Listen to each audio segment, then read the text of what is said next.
চ্যাংরা দেখে মুয়াজ্জিন রাহেন তাও আজানটা শুদ্ধ। ইন্টারভিউ হলো ইমাম সাহেবের যেরকম ইন্টারভিউ হলো মুয়াজ্জিনের হলো আজান শুদ্ধ আছে না নাই, আজানের মধ্যে তার লেহানের ঝলি হয় নাকি, আজানটা তার বালা মতন হয় না নাই। এই আজান শুদ্ধ করে আজান যখন দিব ইনশাআল্লাহ মুক্তাদি আরো বাড়বো।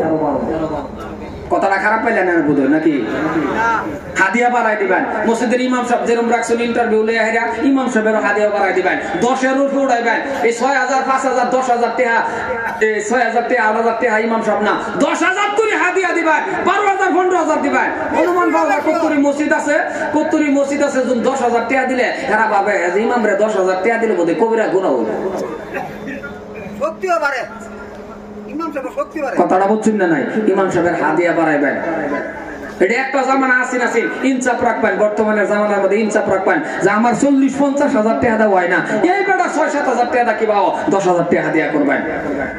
ইমাম সাহেবের হাদিয়া 10,000 করবেন। আর প্রত্যেক শুক্রবারের দিন লাগে ইমাম সাহেবের বাসটাও প্রত্যেক শুক্রবারে নামাজ পড়ে ইমাম সাহেবের লোক মোলাকাত করে মুসাফা করে করবেন। কারণ ইমামের চেহারার দিকে তাকাইলেন 40 দিনের সগীরা গুনাহের মাফ হয়ে গেছে। এটি বেশি বেশি করবেন। ইমাম সাহেবরা গোলাম বাবুন না যায়, ইমামের জায়গা রাখবেন। আর ধর্মালয়া প্রেসিডেন্ট সেক্রেটারি যারা আসুন পাল্লা ইমাম সাহেবের গরমে দেখতে হইবেন। হুমানে তারিখ তুরিখ করে আরে ঘোরান না যায়, নতুন বাজার আইও ইমাম সাহেব নতুন বাজারে গেছে, পুরান বাজারে যাও, পুরান বাজারে গেছে বলে বাইক যাও, ঘুরাইতে ঘুরাইতে বেটা জীবন শেষ করে দেওয়া। না না এটা করেন না যায়। এই যে এক জামানার মধ্যে বলে ঘুরাইছিল 200 টাকা না 300 টাকা মাস আসিল ইমাম সাহেবের, বাবার ইমামরে ঘুরা নিয়ে যা ফালছে সেক্রেটারি। আরেকবার ইমামের একটু রাগ উঠছে, একটু সরা মেজাজে কইছে ভাই আন্নে আমার এবার ঘুরান কে ধর্মা দিতেন না নাকি? সেক্রেটারি ক দিতাম না কে আর ভাই, দিতেন না কে আর ভাই। ইমামের রাগ উঠছে, ইমামে কো ভাই আন্নে যেদিন থেকে সেক্রেটারি উঠছিল আমার একটু সন্দেহ হয়েছে, আন্নে আমার ধর্মা লয়ে যেটা করবেন। এলিগে আমি 3 মাস ওযু ছাড়া নামাজ পড়াইছি, যাইতেছি খারাপ হয় না স্যার। 10,000 এটা না হয় একটা কথা দেখাইলাম আর কি। ইমাম মুয়াজ্জিনের হাদিয়া বাড়াইবেন। মুসলমান ভাইরা আমার 2 বার নামাজ পড়লো আবার গেছে আবার নাই, ডাক দিয়া বলেন আবার ওযু বানাও, আবার ওযু বানাইলেন। কথা বুঝা যাইতেছে? আবার ওযু বানাইলেন। কয়বার হইলো? কয়বার হইলো? 3 বার। আবার ওযু বানায়া বাবা নামাজ পড়লেন। এইবার 3 বারের মাথাত নামাজ পড়ে বাবা দোয়া করলেন। ডাক দিয়া বলতেছেন বিবি রে যাও যাও যাও ঘরের ভিতরে গিয়ে দেখো কোনো ব্যবস্থা আছে নাকি। আল্লাহর নবীর সাহাবা ওনার স্ত্রী ঘরের ভিতরে গেছে, ঘরের ভিতরে যাওয়ার পর গিয়া দেখতেছে রে বাবা অটোমেটিক আড়া ভাঙ্গা যায়। এটা কি সাকি বানায় যে এটা অটোমেটিক 2টা চাকি এমন ভাবে অটোমেটিক ঘুরতেছে, আর 2টা চাকির মাঝখান থেকে আমার আল্লাহ কুদরতি ভাবে গরম আড়া বাহির হইতেছে। গিয়া দেখে অটোমেটিক ঘুরতেছে। মদিনা যায় মক্কা যায় না, এটা দেখে আইতার বাদ মিউজিয়ামের ভিতরে পুরান বস্তু ভরা বহুত কিছু। এই যে ঘুরতেছে এটা থেকে আড়া বাড়িতেছে। নবীর সাহাবার স্ত্রী দেখে আড়া দেখে স্বামীর কথা বলতেছে, খুশি ঠেলা যারা আছেন সামান খালি বর্তন ঘুরাইতেছে, ছায়া দেখে আর বর্তন নাই, মানে আগে কইলা নাই। মনে মনে ভাবছে হেবে চলে গিয়া এটার উপরে রাখছে হাত রাখছে, হাত রাখার বাবা অটোমেটিক আড়া বন্ধ হয়ে গেছে। বন্ধ হয়ে যাওয়ার পর এই খবর পৌঁছে গেলেন আপনার নবী আমার নবী মদিনার মা আমেনার দুলাল বিশ্ব নবীর দরবারে যখন খবর পৌঁছে গেল, সাহাবারে দেখলেন, সাহাবার স্ত্রীর দেখিয়া নবী আমার মুস্কি হাসি শুরু করলো। আল্লাহ নবী ডাক দেখো রে সাহাবা কি করলা কি করলা, কেন তোমার স্ত্রী জাতার উপরে, কেন তোমার স্ত্রী চাকির উপরে হাত রাখলো? তোমার আর তোমার বিবির নামাজ এমন ভাবে আমার আল্লাহ কবুল করছিল, যদি তোমার স্ত্রী চাকির উপরে হাত না দিত কিয়ামত তুরি গরম আড়াই বাহির হইতো। তোমার নামাজ তোমার বিবির নামাজ লাস্ট টাইমে এমন ভাবে কবুল করছিল, আর যদি না দিত কিয়ামত তুরি আড়াই হইতো। নামাজ এমন ভাবে ভরা লাগবো, নামাজের মতন নামাজ যখন পড়বে বন্ধুরে আমার, নামাজে দাঁড়াইছেন কারণ মনে রাখবেন, ভালো করে বুঝবেন, নামাজে দাঁড়াইছেন, নামাজ পড়তেছেন, আল্লাহ কি কয়? আল্লাহ কয় বান্দা এই নামাজের মাধ্যম দিয়া আমি আল্লাহর মেরাজ হয়ে গেছে। ও মুসলমান কি বা বুঝায়া, এই নামাজের মাধ্যম দিয়ে আল্লাহর লগে বান্দার মেরাজ। সাহাবারা নামাজে দাঁড়াইছে, তীর গিচ্ছে হযরত আলীর পায়ে। নামাজ যখন পড়তেছে, সাহাবার পায়ের ভিতরে যখন তীর গিচ্ছে, সাহাবার আছে আলীর পায়ের থেকে তীর খোলার জন্য, বাবা খুলতে দেয় না, তীরও ধরতেও দেয় না।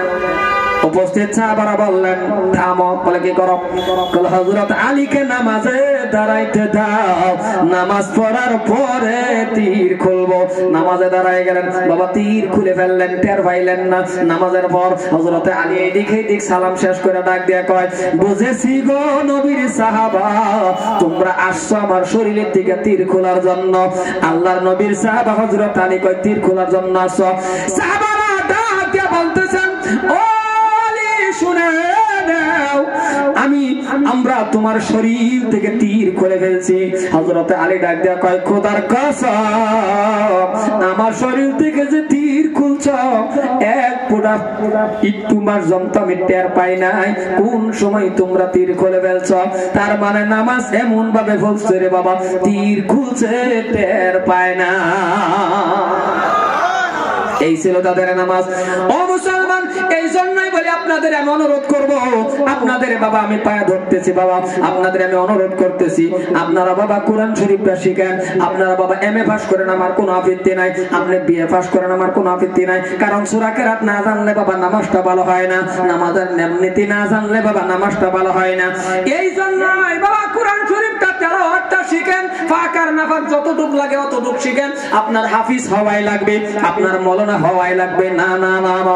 যতটুক বাবা ইলম শিক্ষা করা আপনার উপরে ফরজে আইন, অতটুক ইলম শিক্ষা আপনি করেন। এমএ পাস করেন, দরকার আছে। বিএ পাস করেন, আমাদের দরকার আছে। আপনার ছেলে বাবা ল পাস করছে, আমাদের দরকার। আপনার ছেলে হাকিম হইছে, আমাদের দরকার। কিন্তু আমার একটাই দুঃখ, যে আপনার ছেলে যে এমএ পাস করলো, বস্তা ভরে আছে কিতাব পড়তে পড়তে, আলমারি ভরছে বাবা কিতাব পড়তে পড়তে, কিন্তু আপনার ছেলে যে কোরআন শরীফ পড়া জানে না, এর মতন কপাল পুরা আর কে হতে পারে?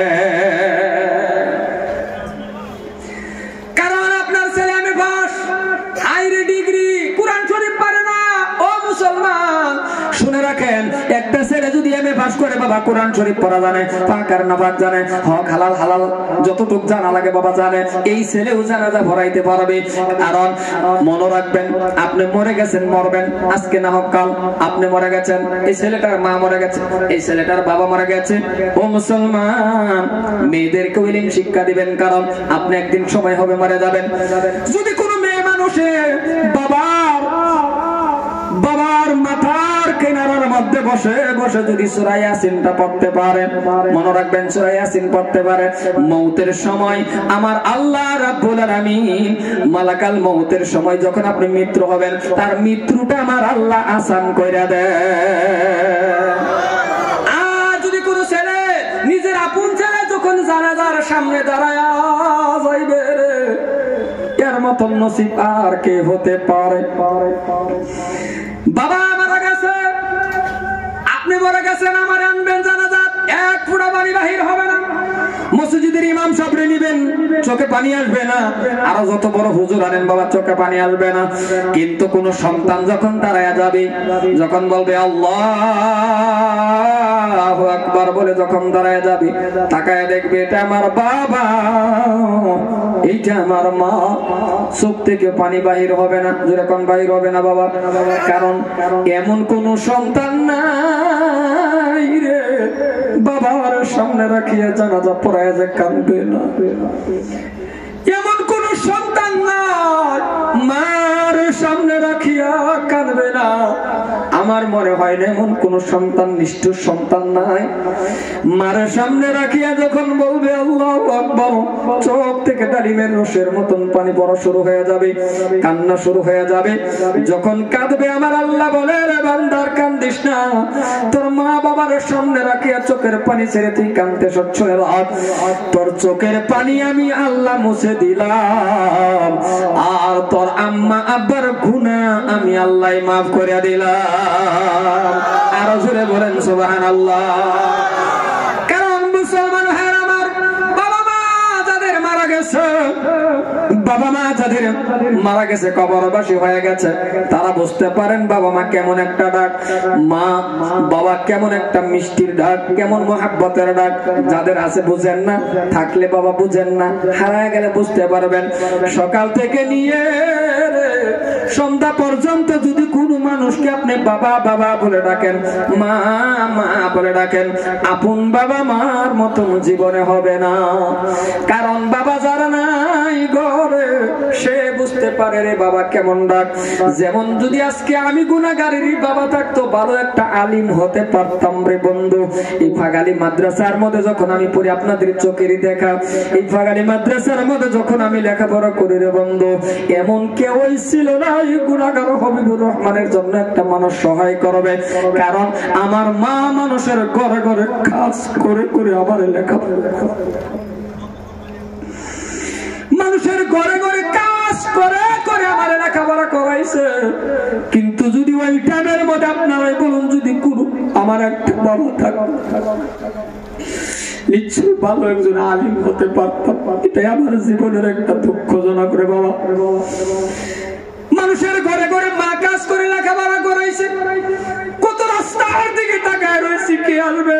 ভাই থাকলে না বাবা ভাই আসতো, বোন থাকলে বোন আসতো, কে আসবে? একাই তো একটি সন্তান ছিলাম। রাস্তার দিকে কত টাকা হয়েছি রে। আজকে আমার হুজুরের অবদান, হযরত মাওলানা হাফিজ মুমতাজউদ্দিনের অবদানে আজকে আমি আপনাদের সামনে কথা বলি। কত বন্ধু বান্ধব ছিল রে বন্ধু, রাস্তার দিকে তাকায় রয়েছি, বাড়িতে যাইবো, কোনো সময় পকেটে ভাড়াটাও ছিল না, ওই হুজুরে ভাড়া দিছে, বাড়িতে গেছি। এমন একটা দুর্দিন গেল, আজকের দিন পর্যন্ত আপন বাবা কি জিনিস জীবন দিতে পারি না। এই জন্যই বলি মুসলমান, আজকে কাবাগর 5 বার করে তওয়াফ করছি, বাংলাদেশ, কলকাতা, ত্রিপুরা, কত জায়গায় জায়গায় গুনাহগার ওয়াজ করি রে বাবা। কিন্তু সকাল থেকে নিয়ে সন্ধ্যা পর্যন্ত কত মানুষ রে বাবা ডাকলাম, আপন বাবার মতন লাগে না। আপনারা কত, যদি আমার বাবা থাকতো, একবার বলে তো আমি আপন বাবারে বাবা বলে ডাকতাম, আমার মনে হয় আমার বাবা জানতে নিয়ে আমি খাওয়া করতাম। এই জন্যই বলি, আজকে ভালো একটা আলিম হতে পারলাম না। বাবা থাকলে মানুষের ঘরে আমার মা কাজ করা লাগতো না, রোদ্রের গামপাড়ায় আমার মানুষ, একমাত্র টাকার অভাবে আমি পড়তে পারলাম না, ভালো একটা পাঞ্জাবি পাইলাম না। এমন একটা দুর্দিন গেল, আজকে আপনাদের সামনে আমি কথা বলি, মনে হয় এটা যদি একটা ভাই থাকতো, ভাইও কাজ করে আমার লেখাপড়া করাইতো, একটা বোন থাকলেও করাইতো। কিন্তু এমন একটা নসিব ছিল রে বাবা, 3 মাস বয়সের সময় বাবা হারায় গেলাম। 3 মাস বয়সের সময় বাবা চলে গেল, আজকের দিন পর্যন্ত বাবা ডাক দিতে পারি নাই। এই জন্যই মুরব্বী মানুষ দেখলে আরো দিলটা খারাপ লাগে। কারণ যদি বাবা থাকতো, এমন মুরব্বী থাকতো, আর আমি দিল খুলে ডাক দিতে পারতাম, বাবা আমি অমুক জায়গায় ওয়াজে যাইতে। রাত্রে 11টা, 1টা, 2টার সময় বাড়িতে যাইয়া গিয়া দেখি মা সজা তাহাজ্জুদের নামাজ পড়ে পড়ে আমার জন্য দোয়া করে। এই জন্যই তো বলছি যে মার দোয়ায় আজকে এই জায়গায় কথা বলি। কারণ মাকে যখন বললাম, মা গো আপনি যদি দোয়া করেন আমি আল্লাহর কাবা ঘর তওয়াফ করব, মা দোয়া করলেন, ওই বছরে আমি আল্লাহর কাবা ঘর তওয়াফ করে আসি। এই জন্যই মুসলমান ভাইরা আমার, যাদের মা বাবা কবরে চলে গেছে, কিছু এটা আপনাদের কাছে আমার রিকোয়েস্ট। প্রত্যেকটা সন্তান কবরের পাশে যাইবেন।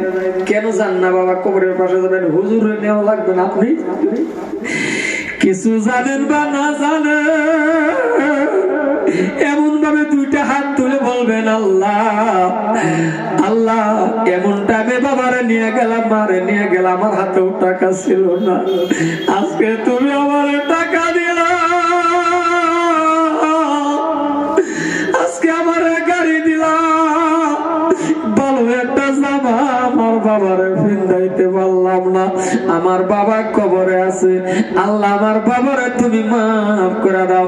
আমার আল্লাহ বলে সন্তান যদি বাবা মার জন্য দোয়া করে, লগে লগে আমি আল্লাহ দোয়া কবুল করে ওই সন্তানের বাবা মার জন্য কবরের ভিতরে জান্নাতি বিছনা বিছায়া দে। এই জন্যই বলি মুসলমান ভাইরা আমার, প্রত্যেকটা মানুষ বাবা মার জন্য দোয়া করবে। কারণ ভালো করে বুঝুরে বাবা, পৃথিবীর জমিনের মধ্যে কোন মানুষ দেখলে আপনি কবুলিয়াত হজের সব পাবেন বাবা, কিতাবে নয়, কিন্তু কোন মানুষ ঘুমের থেকে উঠিয়া একবার যদি আপন মার চেহারার দিকে তাকায় বলতে পারে মা, আমার আল্লাহ বলে গো একটা কবুলিয়াত হজের সব তোমার আমল নামায় হয়ে গেছে।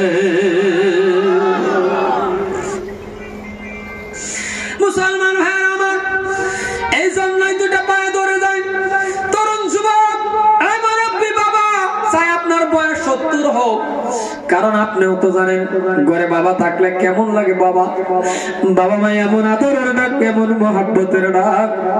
এই জন্যই বলি একটা সন্তান রে বাবা এমন শিক্ষা দেন, কোরআন শিক্ষা দেন, যে সন্তান যেদিন দাঁড়ায়া যাইবে কবরে নামবে আপনার নিয়ে জীবনের শেষ বিদায় দিবে গো, সন্তান কাঁদবে, আল্লাহ কয় কান্দিস না, কুদরতি রুমাল দিয়ে চোখের পানি মুছে দিলাম, তোর আব্বা আম্মার গুনাহ আমি আল্লাহ মাফ করে দিলাম।